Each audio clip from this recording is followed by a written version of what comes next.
Step into the world of Founders Dinner. Stories of entrepreneurial wins, losses, and lessons.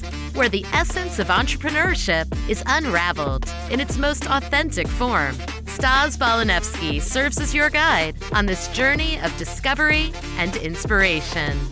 In each episode, Stas brings together entrepreneurs from diverse backgrounds to share their stories. It's not just about their victories, but more about the resilience and adaptability they've shown in the face of adversity. These narratives are more than just stories. They are lessons in courage, determination, and the relentless pursuit of success. So whether you're an aspiring entrepreneur, dreaming of launching your first venture, or an established business leader seeking new perspectives, Founders Dinner is your invitation to explore the transformative power of entrepreneurship.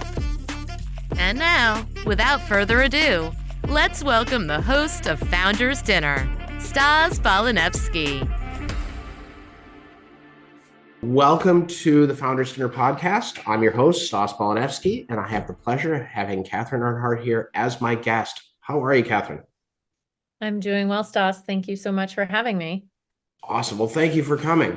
This whole podcast is intended for entrepreneurs, and the hopes that in a couple of years, when we have a whole bunch of episodes, this gets converted into a book, and these stories will help entrepreneurs on their journey when they open the book and go, oh, this thing that just happened to me, that's okay. It's happened to other people too.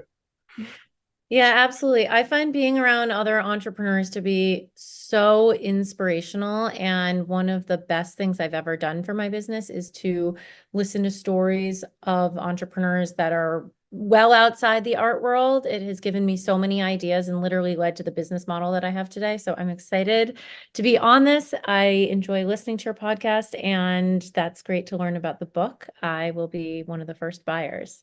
Awesome. Thank you. So let's start with you and start with your entrepreneurial journey. Can you tell me where you've been, where you are, and where you're headed? Yeah, absolutely. I would define myself as a very self-motivated doer. I am someone who problem solves and does not ever come up with a reason why I can't do something if I have decided in my head that I want to do something. So I have no problem running my own business. I have really enjoyed it. And this goes for my personal and professional life. So when I decided to start my own business 10 years ago, I crafted everything all by myself, from my website to the pricing to the marketing ideas behind it. And I'm proud today to be the founder with a 10-year business under my belt. I started it on my own and having no intention of it growing beyond myself. But now we're in 4 cities and we have a team of 8 people. So not too big, but it's all women. That also wasn't intentional, but I do love being surrounded by other motivated women that are driven and eager to learn and are curious.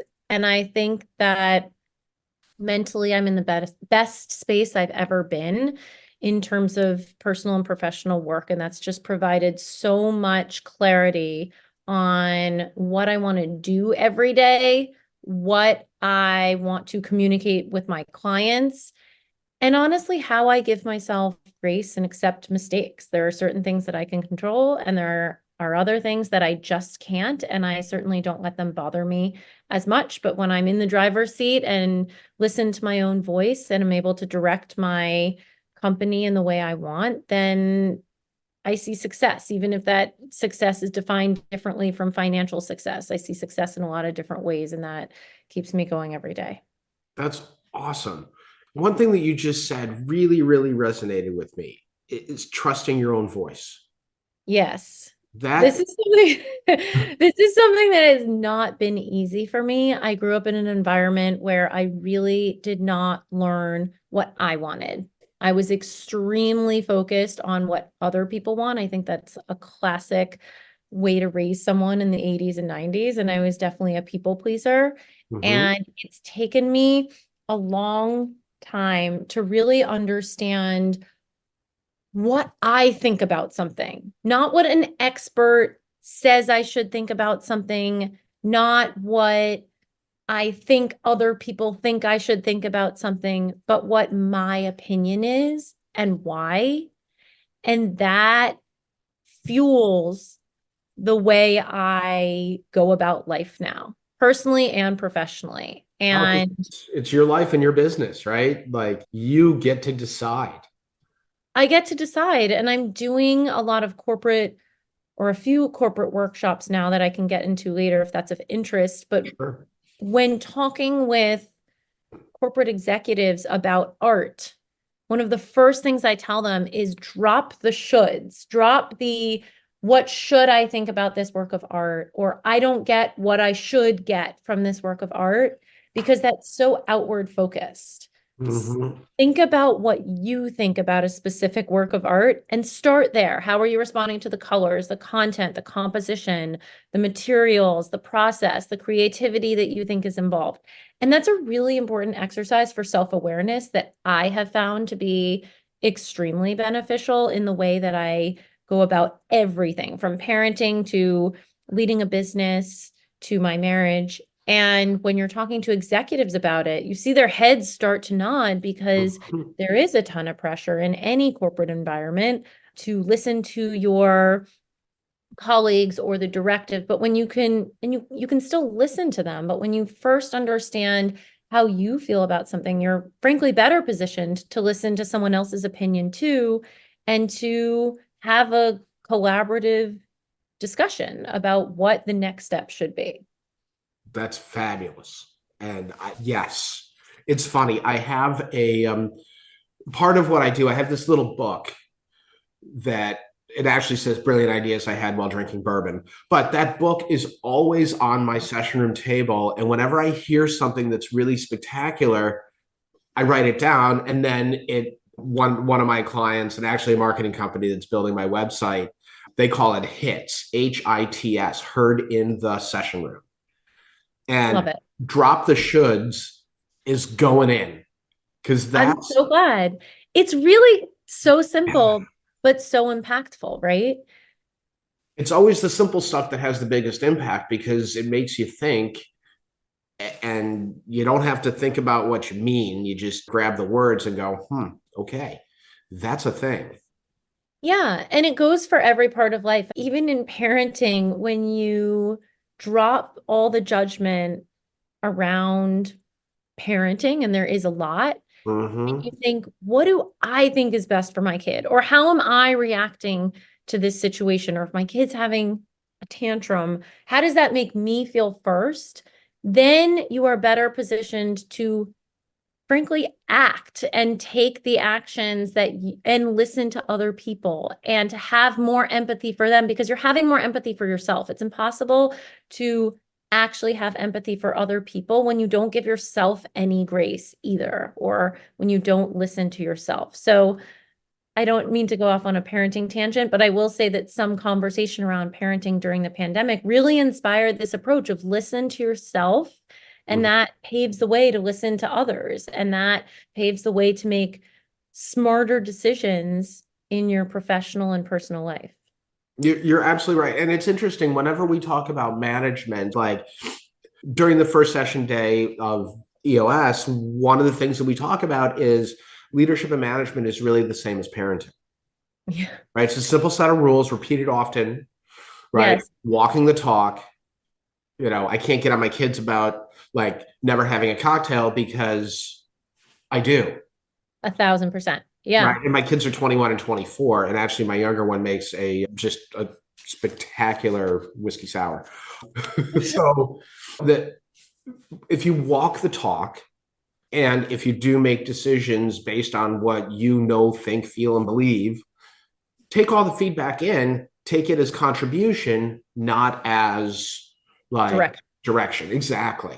Yeah, 1,000%. I found that also setting boundaries is another concept that is applicable to parenting and running a business. Kids need some type of boundaries. They actually lose their mind. At least my younger children lose their mind when there are no constraints. It's not how kids are programmed to be. They like when there are some boundaries and some structure around any given situation. And when I'm in client situations where the clients are trying to direct the process, or the designer thinks that she's suddenly an art advisor, it doesn't work. I need to set those boundaries and direct the art advisory process, or else it's going to be derailed. And the clients and designers have all good intentions, but when they're engaging me for a service, part of my job is to drive that process. And when I don't, it's not successful for anyone. Yeah. Have you read Prosperous Coach? No, but I'll write that down in my version of your whiskey list. It's I a love really, stuff like that. yeah, it's a really cool book because really, like, you are a coach. You're Yeah. Yes. right. You're directing me. You're teaching me a new way to think.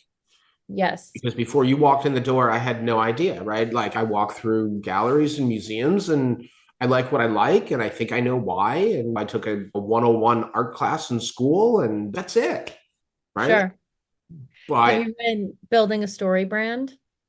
I do. So a couple of my friends are story brand advisors. Oh, okay. Yeah. I read that years ago, and the concept is that any business leader should be a guide, not the hero. That's Same right. sort of thing. I'm guiding my clients through this process. I don't need to be the hero of the story, but I do need to guide them through the process so that they feel heroic or get the results that they want. I'm not there to break it down to my business to identify exactly what art they should buy, but I am there to tee up the options, to educate them, to ensure they buy wisely and provide transparent, digestible information so that in the end, they are the hero of the story. They are building this collection that is extremely personalized, and I just teed it up for them. That is so great. And like, the way my brain works is sometimes I'll get an image that pops up. So I immediately got the story arc, right? Yes. With a guide, without a guide. And at the end of it, the thing that I saw for you immediately was like, with a guide, there's a Monet on the wall. Without the guide, it's a Velvet Kramer, and it's just the poster and it's a little askew. Yeah. Yes. Sorry. Yes. There it is. I can visualize that as well. And that is what happens. And when clients come to us and they've had a disappointing experience with another art advisor, I always ask why.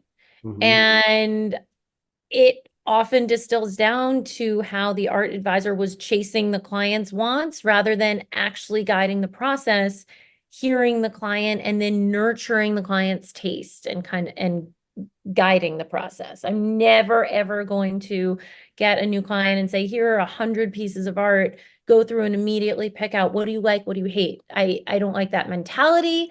I don't like giving the client that homework. There's so many things wrong with it. And instead, we have a process where we really tee up fewer options in more depth. So we're actually having a conversation about what they're drawn to and what they're interested in, which is very different from what do you like, what do you hate? And that breeds more success. For sure. There was a really cool experiment. It was a decision fatigue hot sauce experiment. It was run in a grocery store. I forget who the author was, but what they did is they tracked options and purchases. So I think they had 30 hot sauces available and tracked the purchases of a population, same population size.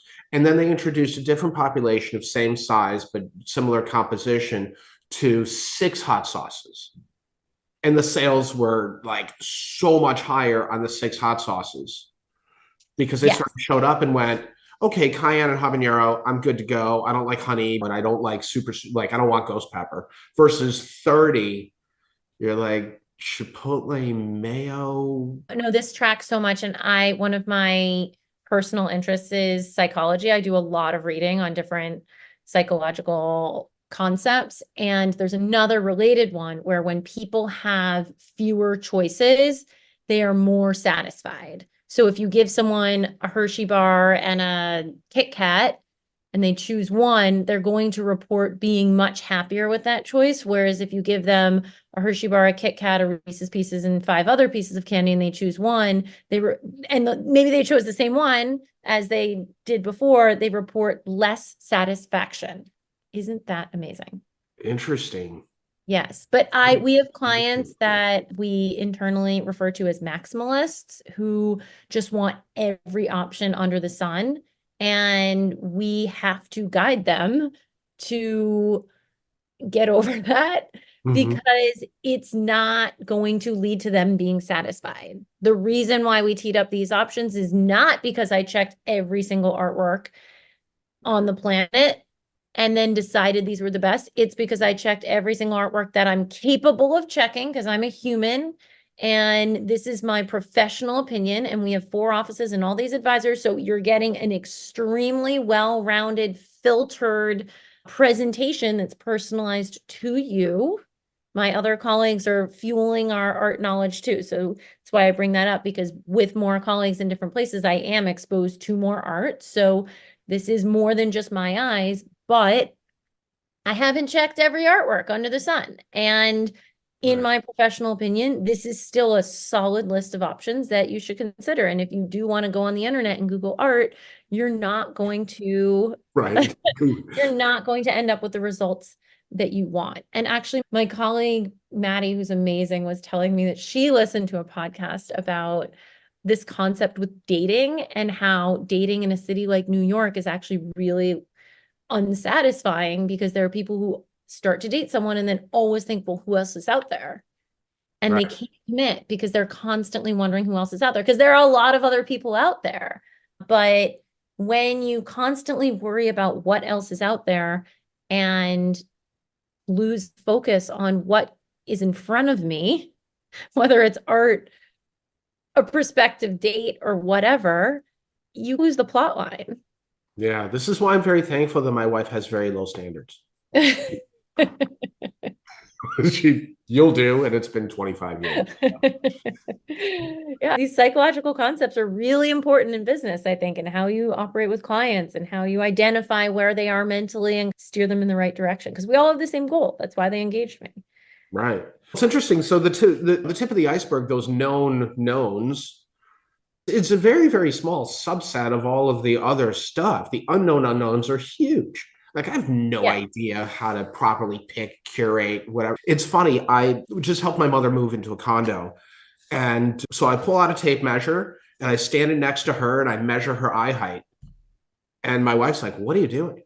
I'm like, well, I'm figuring out where the art is going to be positioned because it has to be centered. The center of the art has to be at the center of mom's eyes as we go around the apartment. And then, doing the math on where to hang it and how to center it on walls because and we did it.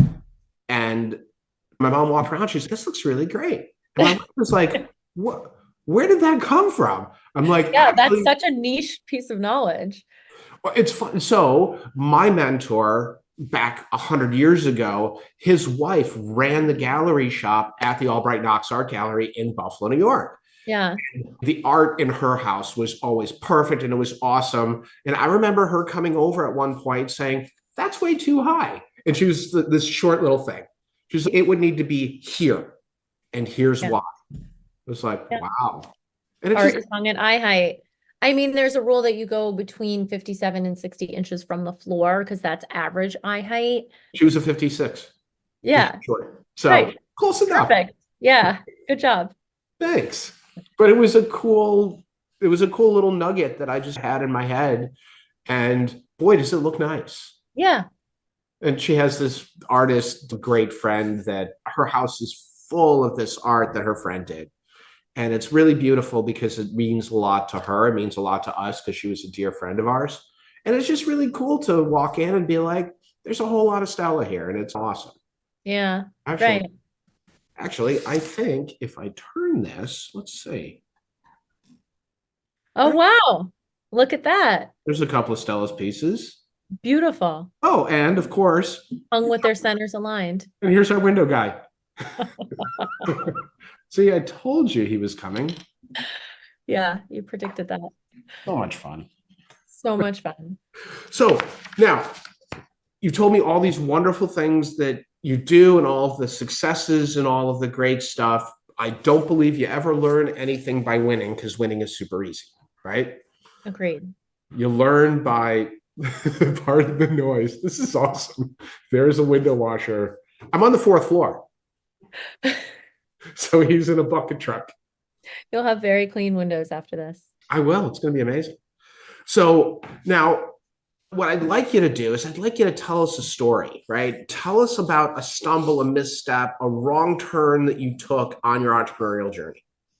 Sure. This relates to some topics that we've discussed already, but goes into depth, and there's a moderately fun story involved. But a moment when I pivoted and learned or realized that I had been making a misstep came when I was working with my first PR company, who I hired without any research. And I was just really desperate to leverage our brand, to expand our reach, and to up my profile, essentially, as a businesswoman. Mm-hmm. And I hired them. And after several months of no activity, I received an email saying, there's this great opportunity for you to be involved in art staging for this room at a fancy hotel in New York City. And Elle Decor is going to cover it. And you get to work with this very big name designer. And the Elle Decor article is going to list you as her go-to art advisor for every project.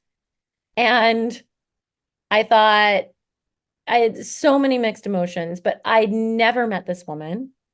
And being in Elle Decor was a dream, but her style was so different from mine. And I learned by opening up the email in the packet that this was essentially something I would pay for. And I would not only pay for the art to be moved into this staged little pop-up or whatever they were doing, but there was a price tag to getting named as this celebrity designer's go-to art advisor, who I had never met and really didn't aspire to work with. No offense against her. It just wasn't, it was not your style. Different planets of work. And the price tag was $30,000 without any art or anything. That was just to get named as this and to have this thing in Elle Decor. And I felt it was so off. And it was just a moment of realization where I spoke to the PR company and I said, is this how it works? Do you just pay to play? And they said, yes. And I said, you know what? I'm done with this. I actually don't want to pay to play. I want to be known for someone's go-to art advisor, because I am. There are plenty of designers who I do fit that role for. I don't want this fake facade. Essentially, I certainly don't want to pay 30 grand for it. It feels gross to me. And that was a moment where I realized this misstep that had been happening again and again, where I was listening to others, I will say deferring to others too much. Deferring to this PR company, deferring to, and I have nothing against PR, but that was not a match for me. And deferring to other experts that I had enlisted to tell me how to run my business. And there were a lot of emotions involved with not hurting people's feelings and feeling like I was paying their rent and I had to keep doing that. And that moment where I said, I'm out. I'm not paying for this. I don't want your advice anymore. I don't want to run my business like this, was a huge moment of clarity where I started to be in the driver's seat and learn that my voice mattered and that my intuition is good. And I don't want to defer to others when I have a strong intuition about what works and what doesn't. And I'm going to make mistakes, and I will own those mistakes.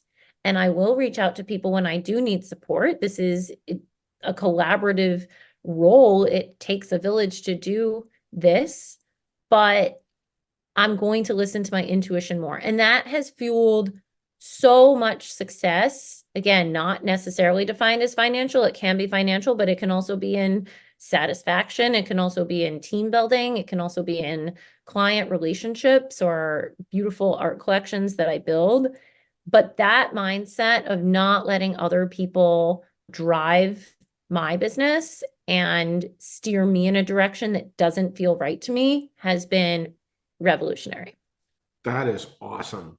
I think having confidence is one of those things that sometimes is perceived or is coached into us as like, ooh, that's not being humble and humility is important, right?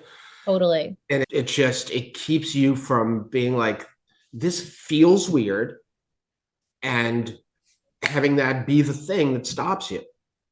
Like the moment it feels weird, it seems to me like you are now at a point where if it doesn't feel right, you're like, nope, I don't know why. I'll figure out why, but this is a no for me. Yeah. It's a no. And it's also okay for me to say to myself or to others, this doesn't feel right. I need a minute to understand why, but I'm not continuing down this path. Here's what I am okay with. Here's what I'm not okay with. And this has enabled me to do amazing things with my business. I have fired people. I have caught unethical or stood up against unethical actions that I don't support.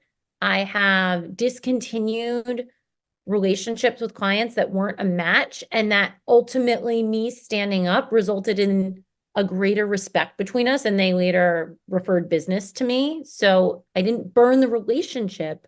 I burned the professional transaction essentially that we were having, and it just makes every day better. And I don't regret any of that. I know that full on in every situation, my heart and head were aligned. And that's been really meaningful. My husband is a lawyer, and he is such a lawyer and super logical. And one thing that he taught me and says on repeat is that if you are making a decision and you get new info, or if you're on a certain path, you shouldn't continue on that path just because you started on that path. Yep. It's okay that at whatever point you realize this is no longer a good idea, or this is no longer aligned with the goal that was initially set, or this doesn't feel right, to just step off the path. Yeah. And I do think that is a hugely representative mindset change that I've experienced. If I hired someone years ago, I would have kept them employed, even though there were red flags, even though it wasn't productive, even though it was eating away at my finances in a way that wasn't what I wanted. Just because I hired them, then I felt bad, or I didn't want to have an awkward conversation where I fired them. Now it's really a relief to say, you know what? This is not a fit. I'm letting you go, which someone told me is a really letting go is actually a really nice way of saying, go do something else that is more productive, that is more aligned with your skill set, that is a more promising path for you. And it's also a more promising path for us. This isn't a match. It can be reframed as a nice thing to let someone go when it's not a match. It just gives everyone more opportunities. But I have no problem leaning into that discomfort, and I just won't let fear drive those choices. That's awesome. It's funny. I use a similar sort of coaching technique is I will ask people if they play poker, right? Because there are people you play poker with that get quote unquote pot committed, right? Okay. I already have $1,000 in the middle. I'm going to call another 500. Yes, it's the same thing. Right? Yes. It's the good money after bad versus what I always say is with every new card, the implied odds change. Yes. And when the odds change, you have to go through that calculation again. The moment you stop playing poker, you start gambling. And gambling is not a good idea. Totally agree. Yeah. Totally agree. And sometimes you get new information, and other times you get new clarity. just a light bulb moment in your brain that changes your outlook. And if you don't act, then the results are on you. Sometimes you'll get lucky and they'll be good, but sometimes they won't. My dad also, he's a businessman, and he said that in business school, he learned that good decisions, good choices hopefully result in good outcomes. Sometimes you get unlucky and they result in bad outcomes, but you can look back on that and say, look, I made a good choice. It resulted in a bad outcome. I can learn from this, and you move on. But bad choices are much more likely to result in bad outcomes. You can get lucky in that situation, and they can result in good outcomes.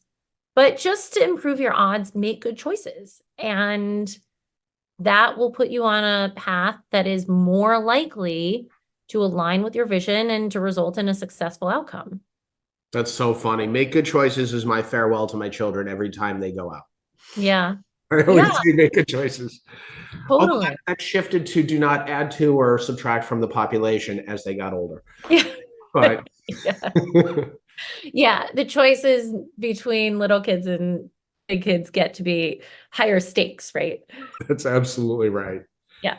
That's absolutely right. This is so awesome. Like all of these wins that you've been able to score because you have decided to actually listen to yourself. Yeah. I completely That's agree. And it's created so much more opportunity in my business too. I don't feel like I just help people buy art anymore. I help them understand how art can relate to them. For example, before I was dealing with people who were art collectors, and I helped fuel their hobby or interest in collecting. And now I cater a lot to what I call the art curious and the art collector. And that art curious is someone that's wondering what it's all about, that feels that art is foreign to them. And because I have clarity about how I want to run my business and the things that I think about related to psychology or parenting or anything else, I'm able to channel some of those ideas and help people understand how is art relevant to you. For example, in the corporate workshop that we did when we were talking to executives that may or may not know anything about art and teaching them this concept of how art can really enable you to be more self-aware. And that's a concept you can go into a museum, or you can think about an artwork, you can Google something on the internet, or you can just know this in your head and then go into your next meeting with a more productive mindset. But having this type of clarity enables us to broaden the conversation that we're having from just art collectors to the art curious. And that leads to more opportunities for discussions on social media or more podcasts, speaking engagements, more corporate workshops, more types of tours or partnerships that we're doing. So it really has created this kind of snowball effect in terms of what we're doing every day that just makes my business more interesting. That's awesome. And you did offer to talk a little bit about your corporate workshop. Can you unpack that a little bit? Sure. Because what I'm seeing, like the trend that I'm seeing with a lot of people leaving the office, right? Then some coming back. I just read an article that all of a lot of the higher paying people, the offers of remote work are going down. So if you're making a lot of money, you got to be in the office, which I agree to. But people are reducing floor plans, right? They're getting rid of floors, but I think that they can really make them a whole lot more beautiful. They can. Do you mean beautiful with art or beautiful with just programming? No, beautiful with art, beautiful with the whole environment, like the artifacts that you choose to surround yourself with say something about you. Completely. I always say that the best art collections are a little bit autobiographical. They're a little bit aspirational, representative of the many identities that you have. The reason why an artwork is interesting to you is because it's touching a part of you that may or may not be difficult to access. And whether I'm really drawn to really dark, ominous art. And I'm not a dark, ominous person, but there's a side of me that kind of relates to that has gone through dark thoughts, and I'm not revealing anything revolutionary about my inner psyche. I think everyone has these inner kind of traumas or experiences or ups and downs, and we're all shades of the rainbow, right? Right. And to have an art collection that really reflects that rather than happy, pretty landscapes everywhere just makes it more interesting and makes it much more personalized. But yes, we've done a lot of work on corporate art collections, and it certainly makes the workplace much more interesting. And then we have gone in and done some programming around that where we take clients or we take staff around to educate them on what the art in their office is. But separately, we've done a corporate workshop. We've done a few corporate workshops where we go in totally separate from working with them and procuring art for their collection. And we talk to them about how art can fuel your personal and professional growth. And that has been done with this concept of thinking about art differently, such that you are raising your skills to be more self-aware, to be more culturally aware, to be more curious, to be more creative, to be more patient and have a better ability to listen to others. All of that can be done with art as an example. It doesn't mean you have to appreciate art. It doesn't mean you have to be a collector or go to museums frequently. We're just using art as a filter for how to shift your mindset. And art is something that honestly exists everywhere. You don't need to go into a museum to see it. If you just walk outside in the streets of New York, artists are now painting on scaffolding. I'm sure that it's not graffiti, like someone is engaging them to do that, but there are artists painting on scaffolding. They're beautiful. I think of beautiful landscapes as art when a building kind of merges beautifully with a landscape, or when a home is designed in a really architecturally thoughtful way and there's a design that marries with that. I think of all of that as art. And so art really is everywhere. And if you can notice it, you're upping your ability to improve these soft skills that I think are so important in life: the curiosity, the creativity, the problem solving, the listening, the being self-aware. And so we talk about art in that way. And I'm not breeding anyone to be an art history scholar. I'm just using art as a filter, essentially, or through a lens, you could say. That's awesome. That's very, very cool. And to, all of the listeners, because obviously the people that listen tend to be entrepreneurs, friends of mine that tend to be best clients, et cetera, et cetera. We'll make sure to have all of your info available in case they want to get in touch. And thank you. You get an art collection, maybe just learn from you. And we do a lot of programming too, where we take people to art fairs in Miami and New York. So it's anyone who's interested is welcome to reach out. That sounds super fun. I think I'm in New York frequently. So let me know when love to get together. Yeah. When stuff in New York is happening. That'd be really cool. Yeah, absolutely. Awesome. Wow. Thank you. Thank you so much for sharing everything with us.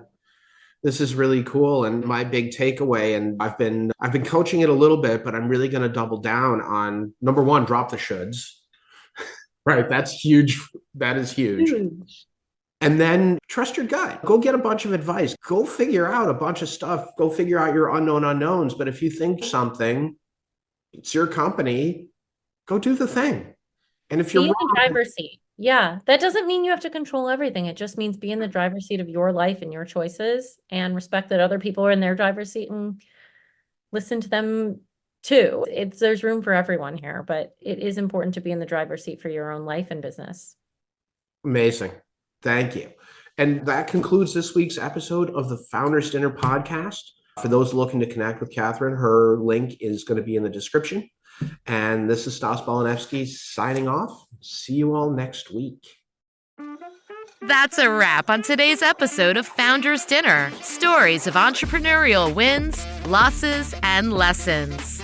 Once again, we've journeyed through the inspiring and challenging world of entrepreneurship with Stas Balanevsky, uncovering stories that illuminate the resilience and adaptability at the heart of success. Each narrative shared today is a testament to the unyielding spirit of our entrepreneurial guests, providing lessons in courage and determination. We hope these stories have not only entertained, but also inspired you. Whether you're taking the first steps in your entrepreneurial journey or are a seasoned leader in the business world, Founders Dinner is more than just a podcast. It's a community of learning, inspiration, and connection. Don't forget to subscribe to our podcast for more insightful episodes and join our vibrant LinkedIn community to continue the conversation, share experiences, and connect with like-minded entrepreneurs. Until next time, keep embracing the entrepreneurial journey. This is Stas Balanevsky, thanking you for being a part of the Founders Dinner family. See you at the next dinner.